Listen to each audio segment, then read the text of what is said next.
Ang tukso po ay darating at darating. Amen po ba? Ito ay hindi naiiwasan.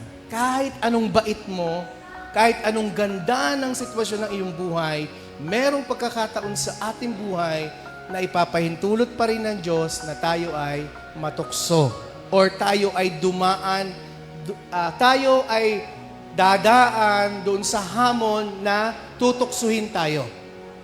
Ang tanong ay, ano ba ang mga pwedeng gawin at ano bang nagagawa ng tukso kapag ito'y ating pinayagan?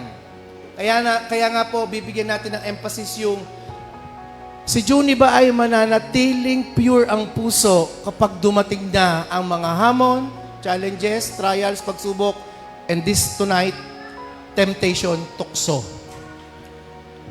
Bago po yun, basahin po natin ang scripture reference natin sa 1 Corinthians 10:13. NIV muna. No temptation has overtaken you except what is common to mankind. And God is faithful. He will not let you be tempted beyond what you can bear.